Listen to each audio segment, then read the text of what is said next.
This is Dr. Mercola. I want to welcome you to another question and answer video update. Today's question is about sleep and comes to us from Kim from Kokomo, Indiana. And Kim's question is about sleep. She's a nursing mother and she struggles with trying to get to bed early because it seems like she likes to sleep late, and it's such a challenge for her to get up early in the morning. This is a problem for many people because we know from detailed studies and from Ayurvedic medicine, which is over 5,000 years old, that it's healthy to sleep before midnight. Ideally, you want to synchronize your sleep cycles with the sun. So there should be as many hours of darkness from the time the sun sets to the time you go to sleep as there is hours of darkness from the time you wake up to the time the sun rises. Now, as you further go away from the equator, the more challenging this becomes, especially at the extremes of the winter and summer months. But normally, that's the goal you want to strive for. There's a number of studies that show very clearly that if you go to bed before 12 midnight, the hours that you have sleep you get before 12 are about twice as important as the hours after 12 because of the synchronization that occurs with a number of different meridians and organ systems. So it's really important to ideally get to bed before 10, even 9, and perhaps as early as 8 in the deep dark winter months. And then get up early also. So you want to sleep somewhere about 7 hours would be ideal. Some people need as little as 6, some people need a little more than 8. But over 8 hours on a regular basis is going to be a problem. There's a number of reasons for this. One is if you sleep less than 6 hours, you are going to cause problems with your insulin. Very, very clear. You're going to increase your risk for diabetes and just about every chronic disease known to man. So that's an important consideration. The other is that if you start to sleep more than that, you're actually going to have similar types of problems. So there's this little window, ideally, between 6 and 8 hours that you want to strive for. That's really important, too, if you're viewing this and you are a shift worker, a night shift worker, either a emergency room personnel or a fireman or policeman, where you have to regularly work night hours.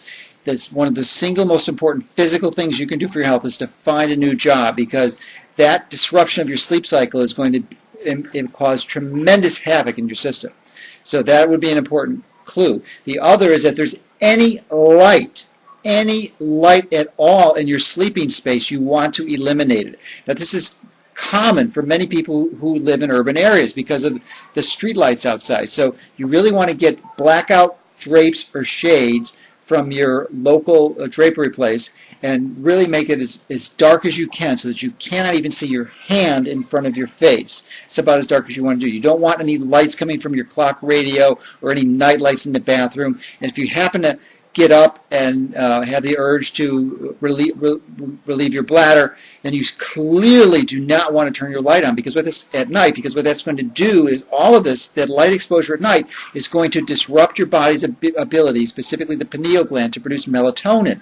And when your melatonin level is diminished, your rate for cancer is going to go quite dramatically. So the way that you increase melatonin is to have absolute pitch black darkness at night and exposure to bright sunshine during the daytime. This is why full spectrum lighting is so important for many of us in the winter, and especially if we're exposed to decreased sunlight. So those are key things. Now, Kim, if you're paying attention to these principles, especially the light, going to bed regularly, early, every day, getting enough exercise. Exercise is one of the most important things that you can do if you're having problems with sleeping, because it will help your body reduce. The only caution here, it'll help your body reduce the anxieties and stresses and fears that many of us are challenged with, that impair with our ability to sleep. But when you exercise, what you want to do is make sure that you don't exercise for at least a few hours before you go to bed, because if you exercise immediately prior to going to bed, you're going to be your metabolism is going to be psyched up, and you just will have a difficult time falling asleep. So ideally exercise in the morning. So if you're following these principles, you'll generally tend to benefit from this. Now, it's really important because sleep is one of the foundations of good health. And if you're not getting good sleep, you can eat the best diet in the world, be the most emotionally balanced person in the world, but it just will eventually get you sick. This is the reason why many people acquire acute illnesses. So make sure you're getting sleep. I put some other hints and tips and tricks for you on this page that will also help. So hopefully that's useful, and that's my recommendations for improving your sleep patterns.